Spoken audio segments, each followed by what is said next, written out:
Bonjour et bienvenue à notre cours hebdomadaire. L'amour a toujours été quelque chose de très important dans l'humanité, dans toutes sortes de relations entre les êtres humains, entre le couple, entre les parents, les enfants, etc. Mais comment s'exprime vraiment de l'amour? Alors parlons-en un peu aujourd'hui. Lors des fêtes de la fête de Sukkot, les Juifs allaient à Jérusalem au temple. Lorsqu'ils étaient là-bas, ils voyaient de la divinité, ils partageaient des miracles tous les jours dans le temple.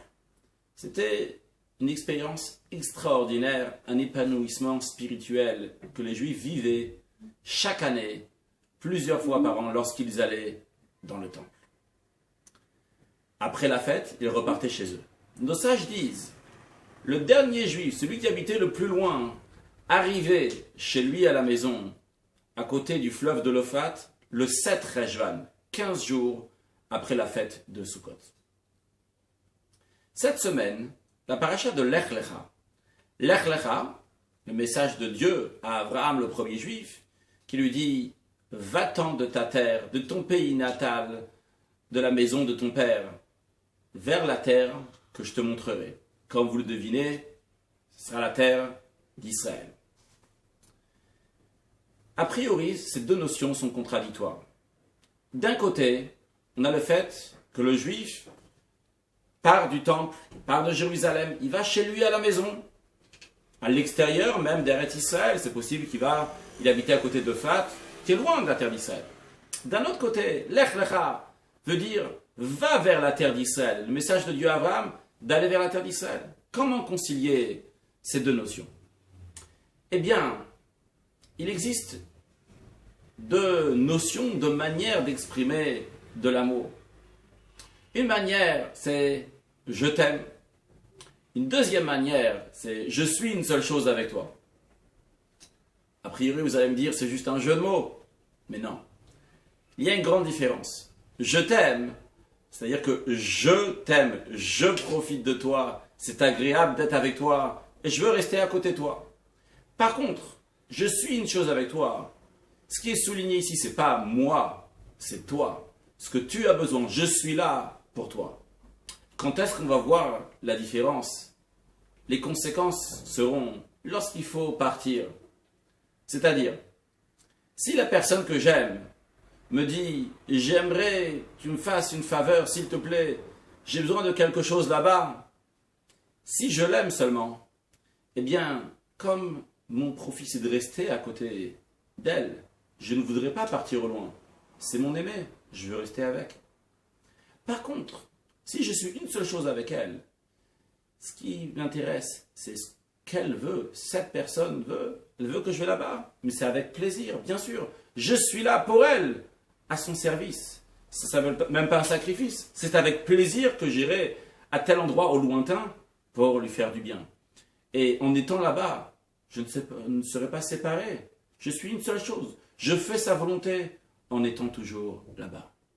Eh bien, il en est de même aussi.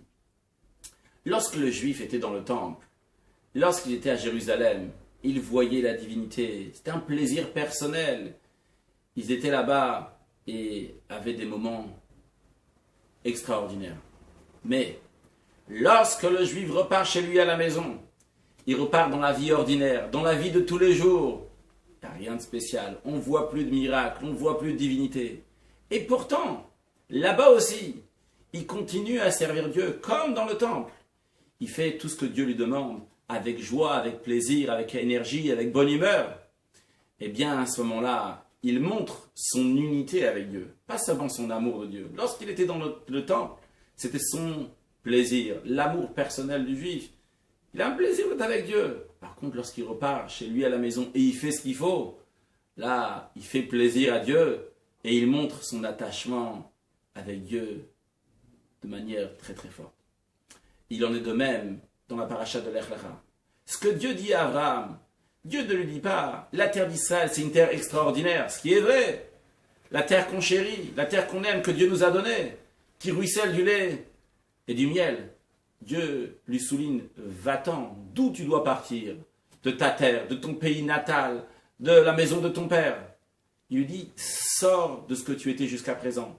Sors de tes plaisirs, de tes volontés. Même tu as fait des choses extraordinaires jusqu'à présent. Mais maintenant, je te donne le feu vert de pouvoir t'attacher avec moi, de t'unir avec moi, toi et toutes tes générations à venir. Et ça, c'est le même message. Le 7 Rejvan, lorsqu'on retourne à la maison, lorsqu'on retourne dans l'ordinaire, les fêtes sont finies, il n'y a rien de spécial. Et pourtant, on reste attaché à Dieu et on fait sa volonté, on montre notre union avec Dieu. De même, Abraham a laissé toutes les belles choses qu'il a fait pendant 75 ans. Et il dit, maintenant je vais les faire pour Dieu, pour faire plaisir à Dieu, je vais m'unir avec Dieu. Et pour nous, l'enseignement est clair. On va rajouter, pas seulement dans notre amour avec Dieu, mais aussi dans notre union avec Dieu.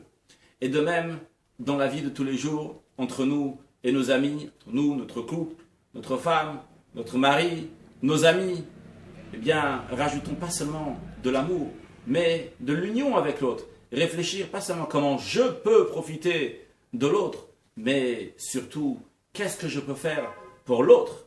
Et en rajoutant des actes de bonté et de bienfaisance, sans aucun doute, on aura très prochainement le plaisir et le mérite d'accueillir Mashiach. Bonne soirée.